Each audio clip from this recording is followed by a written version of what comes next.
দরজার সামনে দাঁড়িয়ে সৌহার্দ্য। এক হাতে ফোন, সে কারোর সাথে নিবিষ্ট মনে কথা বলছে, কিন্তু তার অন্য হাতটি ধরে দাঁড়িয়ে আছে এক তরুণী, যার মুখে অনাবিল হাসি। মেয়েটির বয়স হৃদির চেয়ে খুব বেশি হবে না, বরং কম হবে। অসম্ভব মায়াবী আর সুন্দরী।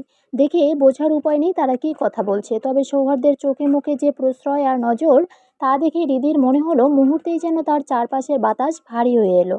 এতদিন আর যাই হোক, অপরিচিত হলেও সে ছিল। আজ অন্য কাউকে তার স্বামীর পাশে এভাবে দেখে হৃদের পৃথিবীটা যেন বিষিয়ে উঠল। বুকের ভিতরটা তীব্র অভিমানে দুমড়ে মুচড়ে যাচ্ছে। সে নিজেকে শান্ত করার ভাষা খুঁজে পাচ্ছে না। এক মুহূর্তের জন্য মনে হলো দম বন্ধ হয়ে আসবে। হৃদি আর এক মুহূর্তও সেখানে দাঁড়িয়ে রইল না, কোনো মতে নিজেকে সামনে দ্রুত পায়ে রান্নাঘরের দিকে চলে গেল। এদিকে সৌহার্দ্যের ফোনের কথা শেষ হতেই মেয়েটি অভিমানী কণ্ঠে বলে ওঠে, কেমন আছো ব্রো? লন্ডন থেকে ফিরে একবারও কি আমার খোঁজ নেওয়ার সময় হলো না? কথাগুলো বলেই সে গাল ফুলিয়ে জেদ ধরল। রিভা সৌহার্দ্যের খালাতো বোন, যাকে সে নিজের রক্তের সম্পর্কের বোনের মতোই চোখে হারায় আগলে রাখে। তার দাদা না, দুই বংশ মিলে একমাত্র মেয়ে বলে কথা। সৌহার্দ্য একটা দীর্ঘশ্বাস ফেলে রিভার গাল টেনে দিয়ে আদুরে গলায় বলল, লক্ষ্মী বোন আমার, আসলে খুব ব্যস্ত ছিলাম, প্রমিস করছি এমনটা আর হবে না। কথাটা বলেই সে রিভার এলোমেলো চুলগুলো আলতো হাতে ঠিক করে দিয়ে উপরে যাওয়ার জন্য পা বাড়াতে তার নজর আটকে গেল ডাইনিং টেবিলের দিকে। সেখানে রিদি দাঁড়িয়ে আছে, হাতে একটা ধারালো ছুরি, সামনে ফুলের ঝুড়ি। রিদির ভঙ্গিটা বেশ অদ্ভুত। সৌহার্দ্য ভ্রু কুঁচকে কিছুটা ধমকের সুরে বলল, ইউ দের ব্যাটারি, ওটা ওভাবে ধরেছো কেন? হাত কেটে যাবে তো, রাখো ওটা। কিন্তু রিদি যেন তার কথা শুনতেই পেল না। রাগে আর অভিমানে তার হাত কাঁপছিল। সেই কম্পমান হাতেই সে এলোপাতাড়ি ফল কাটতে শুরু করলো। তার মনের ভিতর তখন আগ্নেয়গিরি বইছে। দাঁতে দাঁত চেপে সে বিড়বিড় করে উঠল, হারামজাদা অসভ্য ডাক্তার, তোর বউ ছাড়া দুনিয়ার সবার খেয়াল রাখা লাগে তাই না? জাহান্নামে তো তুইও যাবি, লুচ্চা বেটা মানুষ। সৌহার্দ্য হৃদির এই অবাধ্যতা দেখে প্রচণ্ড বিরক্ত হলো। রাগটা কোনো মতে চেপে সে সিঁড়ির দিকে পা বাড়ালো। ঠিক তখনই তার কানে এলো একটা আর্তনাদ। উফ! সেই শব্দে সৌহার্দ্যের পায়ে গতি থমকে গেল। তড়িঘড়ি করে পিছনে ফিরতেই তার চোখের সামনে ভেসে উঠল এক বিভীষিকাময় দৃশ্য। হৃদির হাত ফসকে ছুরিটা পড়ে গেছে। তার আঙ্গুল চিরে তাজা রক্ত তরতর করে গড়িয়ে পড়ছে মেঝেতে। দেখে বোঝা যাচ্ছে বেশ খানিকটা কেটে গেছে। সৌহার্দ্য রাগে বিরক্তিতে চোখ মুখ খিঁচে নিল। সৌহার্দ্য আর এক মুহূর্ত দেরি করলো না। এক পায়ে গিয়ে হৃদির কাপা হাতটা নিজের মুঠোয় নিয়ে কাটা জায়গায় চেপে ধরে তাতে দাঁত চেপে হিস করে বলল, স্টুপিড, না ধরতে বলেছিলাম না ওটা? আমার কথা কানে যায় না তোমার? রাগে ওর চোখ মুখ লাল। একরাশ বিরক্তি নিয়ে পিছনে ঘুরে রিভার দিকে তাকিয়ে বলল, হাঁ করে দাঁড়িয়ে আছিস কেন? Bring the first aid box now. Riva কিছুই বুঝছে না। ঘোমটার আড়ালে রিদিকে চিনতেছেও না। আসার পর থেকে রিদির সাথে দেখাই হয়নি, তবুও ভাইয়ের গলার ঝাঁজ শুনে আর দাঁড়ালো না, ছুট লাগালো ফার্স্ট এইড বক্সের খোঁজে। যাওয়ার মুখে সৌহার্দ্য ডেকে বলল, আমার রুমে আছে। বলেই হৃদের দিকে তাকাতেই রাগটা কেমন নিভে গেল। গলাটা অজান্তেই নরম হয়ে গেল। শান্ত কণ্ঠে বলল, খুব ব্যথা লাগেছে? হৃদি উপরে নিচে মাথা নাড়ালো, যার মানে হ্যাঁ। সৌহার্দ্য হৃদিকে চেয়ারে বসিয়ে নিজে হাঁটু গেড়ে বসলো সামনে। এক পলক তাকাতেই আবার সেই পুরনো বিরক্তি ঝাঁজ নিয়ে বলল, দেড় হাতের একটা মেয়ে, 3 হাত ঘুমটা টেনে হাঁটলে তো কাটবে, স্টুপিড একটা। কথাটা কানে লাগলো হৃদির। রাগে গা জ্বলে গেল। মুখে বলতে পারছে না, তাই মনে বিষ ঝাড়ল। হয়েছে তো তোর জন্যই, অসভ্য ডাক্তার কোথাকার। ঠিক তখনই রিভা বক্স নিয়ে হাজির। সৌহার্দ্যের দিকে বাড়িয়ে দিল চুপচাপ। সৌহার্দ্য একটাও কথা না বলে যত্ন করে কাটা জায়গাটা মুছে ব্যান্ডেজ করে দিল। কাজ শেষ করে উঠে দাঁড়ালো। কোনো দিকে না তাকিয়ে চলে যেতে নিলে পিছন থেকে ভেসে আসলো রিভার কৌতূহলপূর্ণ কণ্ঠস্বর। রিভা পিছন থেকে ডেকে বলল, ভাইয়া, মেয়েটা কে? সৌহার্দ্য থামলো। ঘাড় গড়িয়ে হৃদের দিকে তাকালো এক পলক। রাগ আর বিরক্তি মিশিয়ে দাঁতে দাঁত চেপে বলল, মিউট দের ব্যাটারি। বলে হনহন করে বেরিয়ে গেল ঘর থেকে। এদিকে রিভা বোকার মতো তাকিয়ে আছে, কিছুই মাথায় ঢুকলো না। আর হৃদি ঘোমটাটা টেনে সরিয়ে দিল এক টানে। রাগে গাল কান লাল করে কিরমির করে বলল, অসভ্য লুচ্চা ডাক্তার, আর একবার যদি সবার সামনে আমাকে দের ব্যাটারি বলিস, মুখ ভেঙে দেবো একদম। হৃদি ঘোমটা সরাতে রিভা অবাক হয়ে দৌড়ে এসে জাপটে ধরলো। হৃদি কিছু বুঝে ওঠার আগেই এলোপাতাড়ি চুমু দিতে দিতে আবেগ গলে গিয়ে বলল, ও ভাবি, তুমি কি কিউট। তারপর একটু কৌতূহল নিয়ে চোখ বড় করে বলল, এভাবে ঘোমটা পড়েছিলে কেন? আমি চিনতেই পারিনি। হঠাৎ কেউ ওভাবে জাপটে ধরাতেই হৃদির বুকের ভিতরটা কেঁপে উঠল। হকচকিয়ে গিয়ে এক মুহূর্ত থমকে রইল। কোনো রকমে নিজেকে স্বাভাবিক করে হৃদি একটু অবাক হয়ে বলল, আমাকে চেনো তুমি? রিভা ওভাবে জাপটে ধরে রেখে বলল, ইয়েস, চিনবো না কেন? আমার ব্রো, একমাত্র বউ। আর মামা তো কত পিক পাঠিয়েছে, তোমার আমার মুখস্থ হয়ে গেছে। হৃদি রিভাকে না চিনলেও রিভা হৃদিকে ঠিকই চেনে, কারণ শাহেদা চৌধুরী বোনের কাছে অসংখ্য ছবি পাঠিয়েছে। হৃদি ঠোঁটের কোণে মিষ্টি হাসি ফুটিয়ে আলতো হাতে রিভাকেও জড়িয়ে ধরল। হৃদি তখন রাগ আর অভিমান বুকের ভিতর পুষে রান্না করে চলে গেলেও সেখানে মন টিকল না। ফল কাটার বাহানাটা ছিল নিছকই ছলনা। আসল উদ্দেশ্য ছিল একবার আড়াল থেকে দেখা ওরা কি করছে। রিদি প্রথমে না বুঝলেও পরে বুঝতে পারলো সে যেমন ভাবছে তেমন কিছু না। তখন মনটা একটু হালকা হলো ঠিকই, কিন্তু সৌহার্দ্যের উপর দিনের পর দিন জমে থাকা চাপা ক্ষোভটা কিছুতেই যাচ্ছিল না।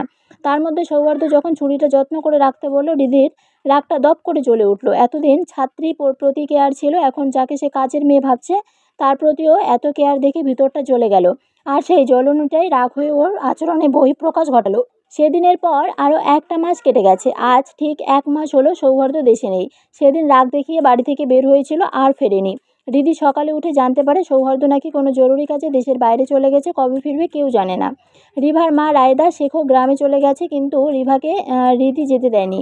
মেয়েটাকে দেখলেই নিজের ছোট বোনটার কথা মনে পড়ে যায়। বুকের ভিতর ভীষণ মায়া লাগে, তাই রায়দা শেখের কাছে কাকুতি মিনতি করে রেখে দিল। উনিও রিদির কথা ফেলতে পারেননি। রিদির আচার ব্যবহারে উনি নিজেই ভালোবেসে ফেলেছেন মেয়েটাকে। সেদিন তো তিনি স্পষ্ট বলেই দিলেন, আমার এখন থেকে 2 মেয়ে। যদি সৌহার্দ্য রিদিকে কষ্ট দেয় তাহলে ওই অসভ্য ছেলের কাছে রিদিকে রাখবো না, নিজের কাছে লন্ডনে নিয়ে যাব। সেদিন রিদি খুশিতে কেঁদে ফেলেছিল। বাবা মার পর কেউ তাকে এত ভালোবাসা দিল। দুনিয়ায় এত ভালো মানুষ আছে। শাশুড়ি আর তার বোনকে না দেখলে বোঝাই যেত না। আজ ভোর থেকেই চৌধুরী বাড়িটা কেমন যেন থমথমে আর সরগরম একসাথে।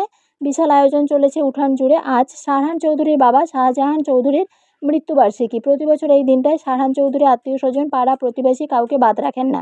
বিশাল আয়োজন করে খাওয়া দাওয়ার ব্যবস্থা করে। বাড়িতে সকাল থেকে হাঁপ ছেড়ে বাঁচার ফুরসত নেই রিদি আর সাথীর।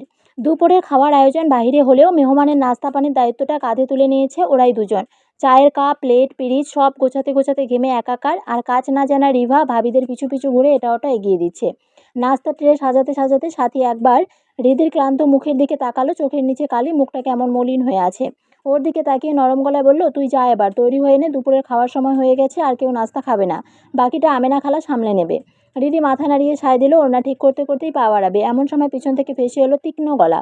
রিমা চৌধুরী দাঁড়িয়ে আছেন দরজায়। ঠোঁটে বিদ্রুপের হাসি দিয়ে বলল, ও আর কি তৈরি হবে, যেমন আছে তেমনই ঠিক আছে। তৈরি হয়ে রং দেখাবে কাকে শুনি? কথাটা শেষ না হতেই আরেকটা গলা এসে ছুরির মতো বিঁধল। রায়দা শেখ গ্রাম থেকে আজ সকালেই দাওয়াতে এসেছেন। রিমা চৌধুরীর দিকে না তাকিয়ে বললেন, ওর যেমন রং দেখানোর কেউ নেই, তেমন তোমার তো কেউ নেই আপা। ভাইজান মাসে 2 দিনও থাকে না, তবুও তুমি এই পটের বিবি সেজে বসে থাকো। কোনো উত্তরের অপেক্ষা না করে রিদির হাতটা শক্ত করে ধরে টেনে নিয়ে গেলেন নিজের সাথে। পিছনে দাঁড়িয়ে রিমা চৌধুরীর গা জ্বলে উঠল। মুখের উপর কথা বলা ওই মহিলাটাকে একদম সহ্য হয় না ওনার। রাগে নাকের পাটা ফুলে উঠল, কিন্তু পাল্টা কিছু বলার আগেই রায়দা শেখ রিদিকে নিয়ে চলে গেছে। রাহেদা শেখ রিদির হাত ধরে নিজের ঘরে নিয়ে এলেন। আলমারির শাড়িগুলো একটু একটু করে দেখে শেষে তুলে নিলেন হালকা কলা পাতা রঙের একটা শাড়ি। নিজের হাতে যত্ন করে পরিয়ে দিলেন। আঁচলটা কাঁধে ঠিক করে কপালে একটা আদুরের চুমু দিলেন। মাশাআল্লাহ, আমার মেয়েটাকে কি সুন্দর লাগছে, আল্লাহ কারো নজর থেকে বাঁচাক। রিভা পাশ থেকে ফিক করে হেসে বলল, মা, কারো নজর না লাগলেও তোমার ছেলের নজর ঠিকই লাগবে। ভাবিকে তো একদম পরীর মতো লাগছে। কথাটা শুনে রিদি লজ্জায় চোখ নামালো। বুকের ভিতরটা কেমন হু হু করে উঠল। মনে মনে বলল, আমার সেই কপাল নেই। বেয়াদব লোকের নজর সবসময় বাইরে থাকে। মনের কথাগুলো মনে চেপে আবার ছুটল ডাইনিংয়ের উদ্দেশ্যে। নিকটস্থ আত্মীয়-স্বজন যারা তারা বাড়ির ভিতরে খাবে, কার কী লাগে তাকে দেখতে হবে। সবার খাওয়া শেষ হতে বিকেল গড়িয়ে গেল। আত্মীয়-স্বজন যে যার মতো চলে গেল। বাড়িটা আবার নিস্তব্ধ। শুধু রিমা বেগমের বাড়ির লোক আর রায়দা শেখ রয়ে গেলেন। আজ রাতটা বোধহয় এখানেই কাটবে ওনাদের। সন্ধ্যা নামতেই ড্রয়িং রুমটা জমে উঠেছে। ছোট বড় সবার হাসি গল্পে ঘর সরগরম। সাথী রিদি ট্রেতে চা নাস্তা নিয়ে একে একে সবার সামনে রাখছে। মুখে হাসি, কিন্তু চোখে ক্লান্তি লুকানো। রিমা চৌধুরীর বোন সোহানা বেগম সামনে এসে কাপটা বাড়িয়ে দিতেই উনি মুখ বাঁকিয়ে বোঝার ঝাঁজের সাথে বলে উঠলেন, আমি চা খাই না, আমার জন্য কফি নিয়ে আসো। রিদির বুকের ভিতরটা মুচড়ে উঠল। রাগে গাল কান গরম হয়ে যাচ্ছে, তবু দাঁতে দাঁত চেপে চুপ করে রইল। কিছু না বলে পিছন ঘুরে চলে যেতে পা বাড়ালো। পিছন থেকে তখন সোহানা বেগমের বিদ্রুপের টিপ্পনি কেটে বলল, এমন বউ সেজে ঘুরে বেরিয়ে লাভ কি বাপু? সৌহার্দ্য তো ফিরে। কথাটা শেষ আগে ভেসে এলো এক গম্ভীর দৃঢ় পুরুষালী কণ্ঠস্বর। প্রতিটা শব্দ যেন বরফের মতো ধারালো। No one has the right to talk about Souharda চৌধুরীর ওয়াইফ অনলেস হি অ্যালাউস ইট। পুরো ড্রয়িং রুমে মুহূর্তের মধ্যে পিনপতন নিস্তব্ধতা নেমে এলো। সোহানা বেগমের যে কণ্ঠস্বরটা এতক্ষণ বিদ্রুপ মুখরিত ছিল, তা যেন নিমিষেই জমে বরফ হয়ে গেল। ঘরের বাতাস ভারী হয়ে উঠল। এক অজানা আতঙ্কে সবাই হতবাক হয়ে দরজার দিকে তাকালো। সেখানে দাঁড়িয়ে আছে সৌহার্দ্য। পরনে কালো রঙের একটি ফরমাল শার্ট, হাতগুলো কনুই পর্যন্ত গোটানো। চোখের উপর হালকা ক্লান্তির ছাপ থাকলেও চাহনিতে এক তীব্র আগ্নেয়গিরির তেজ। তার উপস্থিতি যেন ঘরের তাপমাত্রা কয়েক ডিগ্রি কমিয়ে দিল। সৌহার্দ্য কারোর দিকে না তাকিয়ে সরাসরি এগিয়ে সোহানা বেগমের সামনের সোফায় গিয়ে বসলো। পায়ের উপর পা তুলে বড্ড অবহেলায় যেন গোটা পরিস্থিতিটাকে তুচ্ছ জ্ঞান করছে সে। সোহানা বেগমের দিকে স্থির দৃষ্টি রেখে অত্যন্ত শান্ত অথচ ধারালো গলায় বলল, কি যেন বলছিলেন? Say it in front of me. বলুন, এখন তো সামনেই আছি। সোহানা বেগম ভয়ে শুকনো ঢোক গিললেন। এই ছেলেটার রাগের ধরন তার অজানা নয়। অতীতে নিজের ছেলের সঙ্গে সামান্য বল নিয়ে ঝগড়া হওয়ার পর যে ভয়াবহ পরিণতির সাক্ষী তিনি হয়েছিলেন তা আজও তার মেরুদণ্ডে শিহরণ জাগায়। আর ভাষার ধার সেটা তো আরও ভয়ঙ্কর। তিনি ভয়ে কুঁকড়ে গিয়ে তোতলামি করে বললেন, না না তো বাবা, আমি তো কি বলবো, তুমি বোধহয় ভুল শুনেছ। সৌহার্দ্য ভ্রু কুঁচকে থাকলো কিছুক্ষণ, তারপর চোয়াল শক্ত করে বজ্রের মতো উঠা কণ্ঠে বলল, what are you trying to say that I can't hear properly? মহিলা ভয়ে কাঁপছেন, অসহায় চোখে এদিক ওদিক তাকাচ্ছেন যদি কেউ তার হয়ে একটা শব্দ উচ্চারণ করে, কিন্তু সবাই পাথরের মূর্তির মতো নির্বাক। আরবান ঠোঁট টিপে মুচকি হাসছে। সে ভালোভাবেই চেনে তার এই খালাকে। আজ ঠিক সময়ে সৌহার্দ্য না এলে হয়তো তার প্রতিবাদ করত। যেখানে সৌহার্দ্য আছে সেখানে অন্য কারো কিছু বলার প্রয়োজন পড়ে না। এদিকে দিদি সুযোগ বুঝে ঘুমটা টেনে কোনো মতে ঘর থেকে সরে যেতে চাইল, কিন্তু তার আগেই সৌহার্দ্যের ঘর কাঁপানো গম্ভীর ধমক আছড়ে পড়ল তার পিঠের উপর। ইউ ঘোমটোওয়ালি Mrs half battery, don't you dare move from দেয়ার।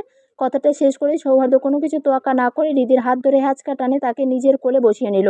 শক্ত করে জড়িয়ে ধরল তার কোমর। সোহানা বেগমের দিকে বিরক্তি দৃষ্টিতে তাকিয়ে সে গম্ভীর গলায় বলল, কি যেন বলছিলেন? ফিরে তাকায় না। এই তো আপনার সামনে কোলে তুলে নিলাম। এর থেকে বেশি কিছু করাটা এখানে সম্ভব না। আমি আবার ভদ্র ছেলে, আর সবার সামনে লজ্জা শরমের একটা ব্যাপার তো থাকেই। রিদি থরথর করে কাঁপছে, বুকের ভিতরটা তীব্র উত্তেজনায় ধুকপুক করছে। ড্রয়িং রুমে বাকিদের অবস্থা তখন নাজেহাল। এমন বেপরোয়া আচরণ তারা কল্পনাও করতে পারেনি।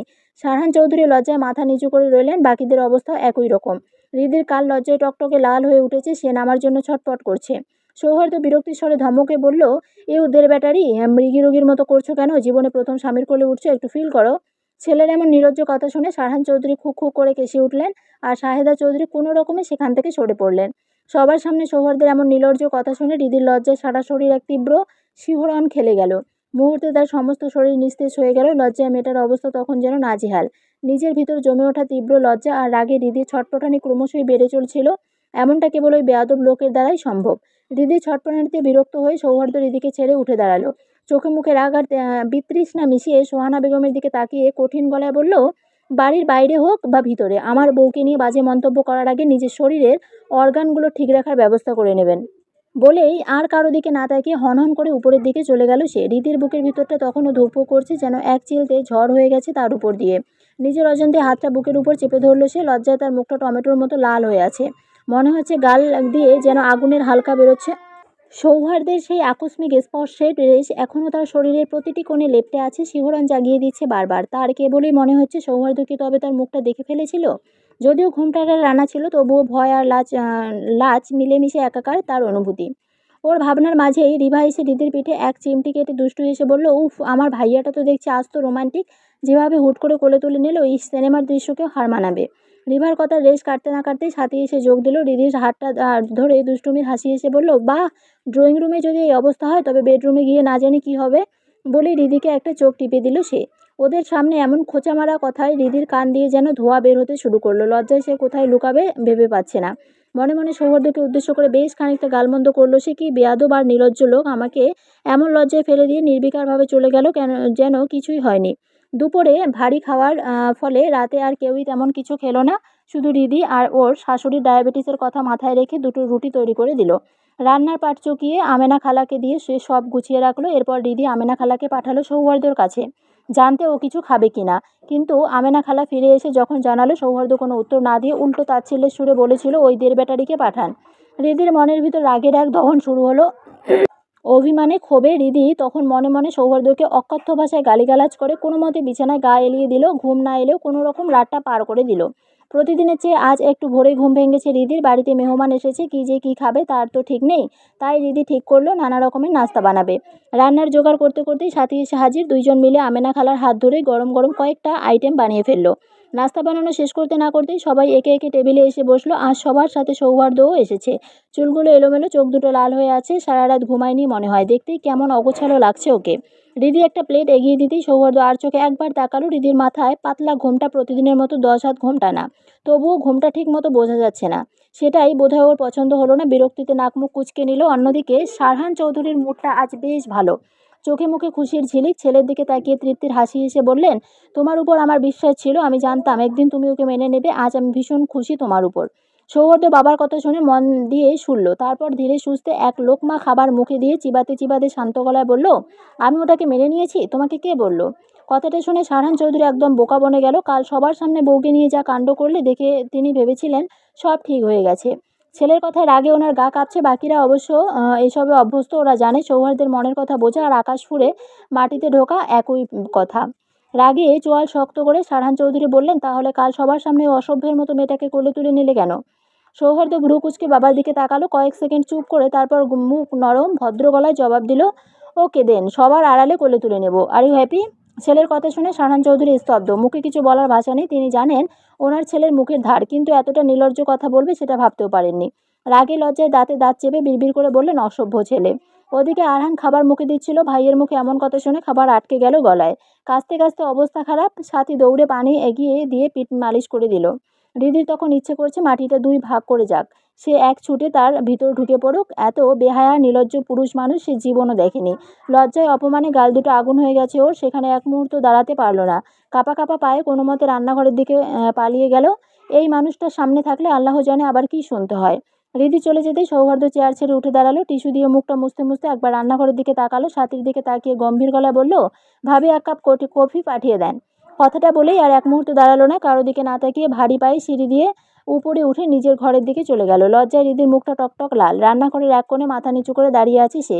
সাথী এক কাপ ধোয়া ওঠা কফি বানিয়ে ঠোঁটে দুষ্টু হাসি ঝুলিয়ে হৃদির সামনে ধরল। তারপর চোখ টিপে বলল, যান ম্যাডাম, আপনার ঘর অপেক্ষা করছে। কফি পাঠাতে বলল। সাথীর খোঁচা খেয়ে হৃদি লজ্জা পেলেও সেটা গিলে ফেলল। মুখ বাঁকিয়ে বলল, আমি পারবো না ভাবি, তোমার ওই অসভ্য দেবরের জন্য আমি কফি নিয়ে যাব না। আমেনা খালাকে পাঠাও। আমেনা খালা কথাটা শুনেই মুখটা কালো করে ফেললেন। প্রতিবাদের সুরে বললেন, আমি বাপু নিতে পারুম না। তোমার জামাই মুখটারে এমন বানাইয়া রাখে যেন হের হাগা কষা হয়েছে। আমার ডর লাগে। আমেনা খালার কথা শুনে হৃদি হাসিটা কোনো মতে চেপে রাখলো, কিন্তু সাথী আর পারল না। হো হো করে হেসে উঠল।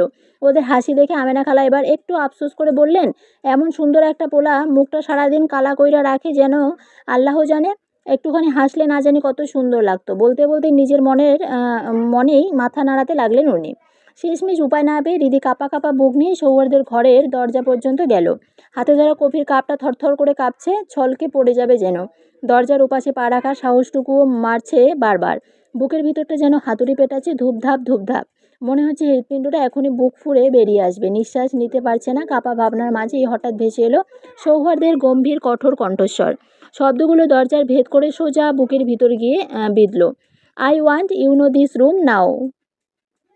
কথাগুলো বাতাসের ভিতর দিয়ে তীরের মতো এসে হৃদির কানের পর্দায় লাগতেই বুকের ভিতরটা হঠাৎ খালি হয়ে গেল। শিরদাঁড়া বেয়ে বরফ ঠান্ডা একটা স্রোত নেমে গেল ধীরে ধীরে। ভিতরে যাওয়া মানেই তো নিজের পায়ে হেঁটে বাঘের খাঁচার দরজায় নিজের হাতে বন্ধ করে দেওয়া। গলা শুকিয়ে একদম কাঠ, জিভটা তালুর সাথে লেগে গেল। তবু হৃদি নিজেকে সামলালো। কাপা আঙুলে আলতো করে দরজায় টোকা দিল একবার, টক টক। শব্দটা ঘরের ভারী নিস্তব্ধতায় ধাক্কা খেয়ে ফিরে এলো। ভিতর থেকে কোনো সাড়া এলো না, শুধু নিস্তব্ধতা, গাঢ় চাপা দম বন্ধ করা নিস্তব্ধতা। হৃদি একটা শ্বাস নিল, তারপর ধীর পায়ে শব্দহীনভাবে দরজাটা ঠেলে ভিতরে পা রাখলো। ঘরটা অস্বাভাবিক রকমের বিশাল। মেঝের দামি কার্পেটের দেওয়াল জুড়ে হালকা ধূসর রং। জানলার ভারী পর্দাটা অর্ধেক তোলা। বাহিরের সকালের ঝকঝকে রোদ চিরে চিরে ঢুকে পড়ছে ঘরের ভিতর। আর ঠিক বিছানার সাদা চাদরটার উপর সোনালি রেখে একা দিয়েছে। সৌহার্দ্য বিছানায় হেলান দিয়ে বসে আছে, পরনে কালো শার্ট, উপরের দুটো বোতাম খোলা। হাতে ল্যাপটপ, নীলচে আলো, তার ধারালো চোয়াল। গম্ভীর চোখ মুখটাকে আরও অচেনা, আরও বিপজ্জনক করে তুলেছে। হৃদি দরজা ঠেলতেই সে একবার চোখ তুলে তাকালো, শুধু একবার। তারপর নিঃশব্দে ল্যাপটপটা পাশে সরিয়ে রাখলো। কিন্তু চোখ সরালো না। সেই স্থির, গভীর, পরে ফেলার মতো চোখ হৃদির উপরেই আটকে রইল। হৃদি সাহস করে চোখ তুলতে পারছে না। মেঝের দামি কার্পেটের জটিল নকশার দিকে তাকিয়ে আছে এক দৃষ্টি। বুকের ভিতর হৃৎপিণ্ডটা দ্রাম দ্রাম করে লাফাচ্ছে। পা দুটো থরথর করে কাঁপছে। মনে হচ্ছে এই বুঝি মেঝের উপরে হাঁটু মুড়ে বসে পড়বে। দাঁড়িয়ে থাকা শক্তিটুকুও যেন নিঃশেষ হয়ে আসছে। কোনো রকমে কাঁপা কাঁপা হাতে ট্রে থেকে কফির কাপটা নামিয়ে ড্রয়ারের উপর রাখলো সে। রাখার সময় চীনামাটির কাপটা কেঁপে উঠে চাপা একটু ঠুং শব্দ তুলল। ব্যাস এইটুকুই, এবার পালাতে হবে। এক সেকেন্ডেও না দাঁড়িয়ে। কিন্তু পিছনে ফেরার আগেই সৌহার্দ্যের গলার স্বর ঘরের বাতাসটাকে মুহূর্তে জমিয়ে দিল, গম্ভীর নিচু আদেশের মতো। স্টপ দেয়ার। সৌহার্দ্যের এমন ঘর কাঁপানো ধমক হৃদি আর এক পাও সামনে বাড়াতে পারল না। ঠিক দরজার কাছে এসে পা দুটো যেন মাটির সাথে গেঁথে গেল। বুকের ভিতরটা ধুকপুক করছে, কিন্তু মুখ দিয়ে একটাও শব্দ বের হচ্ছে না। সৌহার্দ্য কফির কাপটা হাত বাড়িয়ে নিল, তারপর একদম নিচের মতো করে ধীরে সুস্থে চুমুক দিচ্ছে। চোখটা স্থির হয়ে আছে হৃদির দিকেই, ঘোমটার আড়ালে ভেদ করে যেন সে চোখের ভাষা পড়ে ফেলছে। প্রায় 10 মিনিট পর ঘরের নিস্তব্ধতা ভেঙে সৌহার্দ্য গম গম গলায় বলল, ওটা সরাও, আমি দেখব। হৃদি থতমত খেয়ে গেল, বুঝতেই পারলো না সৌহার্দ্য ঠিক কী সরাতে বলেছে। বেয়াদব লোক কী দেখার কথা বা বলছে। ঘোমটার আড়ালে লুকানো মুখটা আরও নিচু হয়ে গেল ওর, কাচুমুচু হয়ে এক জায়গায় দাঁড়িয়ে রইল, যেন পালানোর উপায় নেই। তার মধ্যে টেনশন হচ্ছে, আবার এই নির্লজ্জ বেটা কী থেকে কী বলে সেটার ঠিক নেই। সৌহার্দ্যের ধৈর্যের বাঁধ এবার ভাঙল, রাগ আর বিরক্তি চেপে হিস হিস করে উঠল। দের ব্যাটারি, তোমার ঘোমটা সরাতে বলেছি, স্টুপিড। কথাটা শুনে হৃদির ভিতরটা কেঁপে উঠল। ভয় তো ওর আগে থেকেই ছিল, জানতো আজ না হয় কাল এই মুহূর্তটা আসবেই। তবু ঘোমটা সরানোর পর সৌহার্দ্য যখন দেখবে কলেজে সেই মেয়েটাই তার সাথে মুখে মুখে তর্ক করে এসেছে, সেই মেয়েটাই এখন ওর বিয়ে করা বউ, তখন লোকটার চেহারাটা কেমন হবে সেই ভাবনাতেই হৃদির গায়ে কাঁটা দিয়ে উঠছে। যা রাগ ওকে না আবার তুলে আঁচড় মারে, যা গালিগালাজ করছে। ওর এলোমেলো ভাবনার মাঝে আবার ভেসে এলো সৌহার্দ্যের ঠান্ডা কিন্তু পাথরের মতো কঠোর কণ্ঠস্বর। কি হলো? Is not my words going into your years? আমার কথা কি তোমার কানে যাচ্ছে না? হৃদি বুঝলো এভাবে মূর্তির মতো দাঁড়িয়ে থাকলে চলবে না। গলার স্বরটা যতটা সম্ভব নরম করে মিনমিন করে কোনো মতে বলল, আমি দেখতে ভালো না, আপনি ভয় পাবেন, একদম পেতনির মতো। সৌহার্দ্য কিছুক্ষণ বিরক্ত চোখে ওর দিকে তাকিয়ে রইল, তারপর ঠোঁটের কোনো এক চিলতে তাচ্ছিল্যের হাসি ফুটিয়ে বলল, বাহ, মিউটের দেখি হাজব্যান্ড পেয়ে একদিনই বুলি খুলে গেছে। আই থিঙ্ক কাছে গিয়ে কড়া করে কয়েকটা চুমু খেলেই ঘোমটা খুলে যাবে। I am right? মুখের উপর এমন নির্লজ্জ কথাটা শুনে হৃদি ভয়ে এক পা পিছিয়ে গেল। লজ্জায় রাগে ওর কান গরম হয়ে যাচ্ছে। রাগে কিরমির করে বলল, এই অসভ্য লুচ্চা ডাক্তার, একদম কাছে আসবেন না। সৌহার্দ্য মুখে একরাশ বিরক্তি ফুটিয়ে দাঁতে দাঁত চেপে বলল, দের ব্যাটারি। নাটক শেষ হলে এবার ঘোমটা হলো। হৃদি কাঁপা কাঁপা হাতে অনেক কষ্ট করে ঘোমটাটা খুলে চোখ তুলে তাকালো সৌহার্দ্যের দিকে। মনে ভেবে রেখেছিল সৌহার্দ্য হয়তো চমকে উঠবে, অবাক হবে বা রেগে কিছু একটা বলবে, কিন্তু লোকটা নির্বিকার, যেন কিছুই হয়নি, আগের মতোই ল্যাপটপের স্ক্রিনে মুখ গুজে বসে আছে। ওর এই অস্বাভাবিক স্বাভাবিকতা দেখে হৃদি এবার অবাক হয়ে গেল। কোনো মতে মিনমিন করে জিজ্ঞেস করলো, আপনি আপনি জানতেন আমি? সৌহার্দ্য এবার ল্যাপটপ থেকে চোখ তুলল, কিছুক্ষণ এক দৃষ্টে হৃদির মুখের দিকে তাকিয়ে রইল, তারপর খুব ধীরে অথচ ঠান্ডা গলায় বলল, স্টুপিড। তোমার কি মনে হয় ডাক্তার সৌহার্দ্য চৌধুরী এতটাই বোকা? তার একমাত্র বউ তার নাকের ডগা দিয়ে ঘুরে বেড়াবে আর সে টেরও পাবে না? কথাটা বলে আবার নিজের কাছে মন দিল, যেন কথাটা বলা ওর জন্য নিতান্তই তুচ্ছ ব্যাপার। হৃদি অপলক তাকিয়ে রইল সৌহার্দ্যের মুখের দিকে, বোঝার চেষ্টা করলো লোকটা রেগে আছে নাকি স্বাভাবিক আছে, কিন্তু সৌহার্দ্যের পাথরের মতো মুখ দেখে কিছুই আন্দাজ করা যায় না। কিছু না বলেই যখন হৃদি চলে যাওয়ার জন্য পা বাড়ালো, তখনই পিছন থেকে ভেসে এলো সেই গম্ভীর তীক্ষ্ণ কণ্ঠস্বর, এও বোচানাক, রুমটা ক্লিন করে দিয়ে যাও। হৃদির ভিতরটা রাগে ফুঁসে উঠলেও মুখে কিছু বলল না। রাগটা গিলে নিয়ে কোনো মতে পুরো রুমটা গুছিয়ে ধুলো মুছে যখন যাবে বলে পা বাড়িয়েছে, তখন আবার একই সুরে আদেশ এলো, বাথরুমে আমার কিছু ড্রেস আছে, ওগুলো ওয়াশ করে দাও। হৃদি ভালো করেই বুঝলো সৌহার্দ্য ইচ্ছে করে ওকে দিয়ে এসব করাচ্ছে, তবুও আর কথা বাড়ালো না। চুপচাপ গিয়ে সুন্দর করে কাপড়গুলো ধুয়ে নিংড়ে বারান্দায় মেলে দিল। কাজ করতে ওর নিজের কাছেই কেমন অদ্ভুত লাগছে। এই তো ওর স্বামীর ঘর, স্বামীর ব্যবহার করা জিনিসগুলো নিজের হাতে ছুঁয়ে দিচ্ছে, গুছিয়ে দিচ্ছে। বুকের ভিতরটা কেমন যেন করে উঠছে, অন্যরকম একটা মায়া, অন্যরকম একটা অধিকার বোধ খেলা করছে। সব কাজ শেষ করে হৃদি সৌহার্দ্যের সামনে এসে চুপচাপ দাঁড়ালো।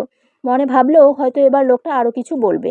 হৃদিকে ওভাবে দাঁড়িয়ে থাকতে দেখে সৌহার্দ্য ভ্রু কুঁচকে ওর সেই চিরচেনা বিরক্তিকর দৃষ্টিতে তাকিয়ে বলল, কি চাই? এই কয়টা কাজের বিনিময়ে হিসেবে আদর খেতে চাচ্ছ? ওকে দেন কাম। হৃদি হতবম্ব হয়ে গেল। সে কি আদর চাইতে এসেছে নাকি? ও তো ভেবেছিল সৌহার্দ্য হয়তো আরও কিছু বলবে বা কাজের প্রশংসা করবে। রাগে কিরমির করে উঠল, ছি অসভ্য লোক, আপনার মুখে কিছু আটকায় না? আমি কোন দুঃখে ওসব খেতে চাইবো?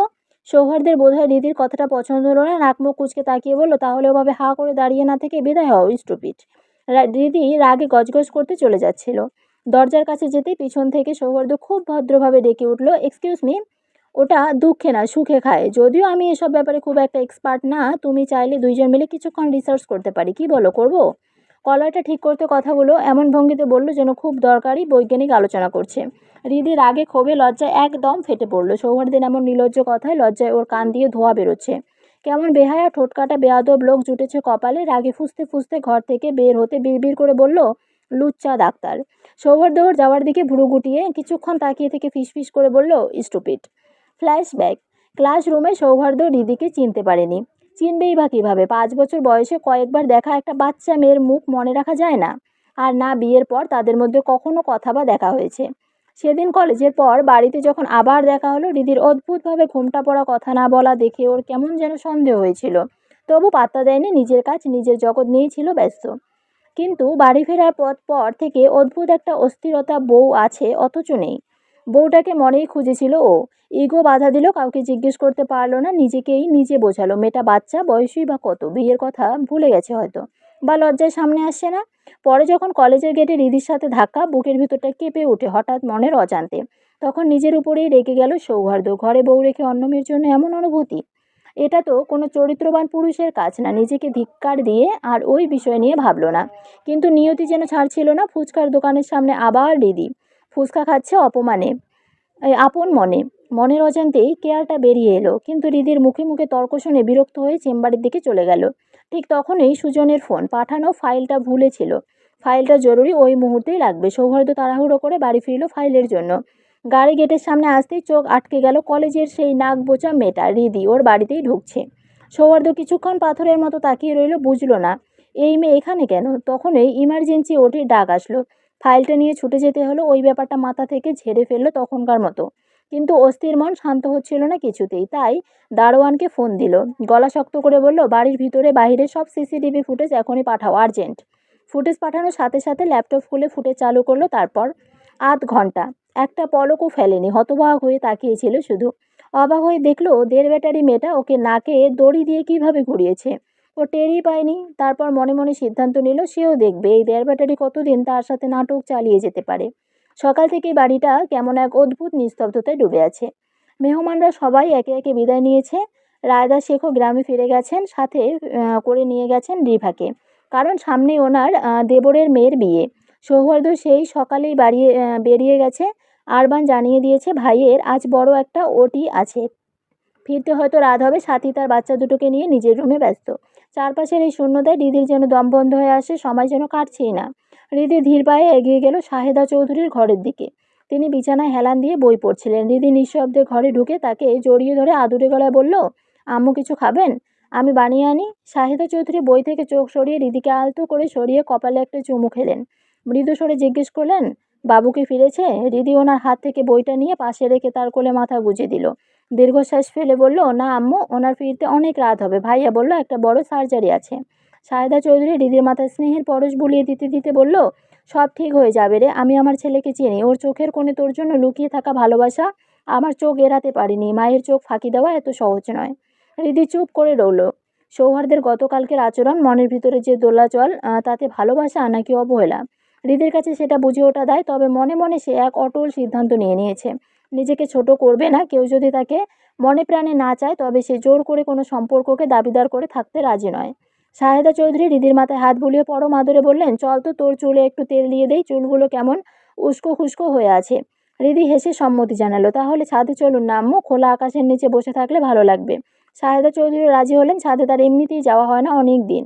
বউ শ্বশুরের গল্প শেষে হৃদি ছাদ থেকে নেমে বিকালের নাস্তা গুছিয়ে নিল। আমেনা খালাকে রাতের রান্নার প্রয়োজনীয় মশলাপাতি বুঝিয়ে দিয়ে যেই সে ড্রয়িং রুমের দিকে পা বাড়িয়েছে, দেখলো অধপরিচিত এক ভদ্রমহিলা সোফায় বসে আছেন। হৃদি অবাক হয়ে কাছে যেতেই ভদ্রমহিলা তাকে জড়িয়ে ধরে কান্নায় ভেঙে পড়লেন। হৃদির বুঝতে অসুবিধা হলো না ইনি তার ফুপু আরিফা খান। অডিও ভিডিও কলে কথা হলেও মুখোমুখি দেখা হয় না অনেক দিন।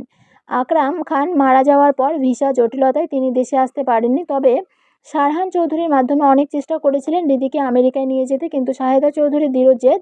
সৌহার্দ্য দেশে ফিরে হৃদিকে মেনে না নিলে তিনি নিজ হাতে হৃদিকে তাদের হাতে তুলে দেবেন। তাতে আরিফা খান পেরেও ওঠেননি। আরিফা খান হৃদির মুখটা দুহাতে আগলে নিয়ে আদর মাখা চুমুতে ভরিয়ে দিলেন। আমার চাঁদটা ফুপুর উপর খুব অভিমান করে আছে, তাই না? হৃদি মৃদু হেসে মাথা নেড়ে বলল, না ফুপুমণি, এতটুকু অভিমান নেই। আমি জানি তুমি কোন সমস্যায় ছিলে।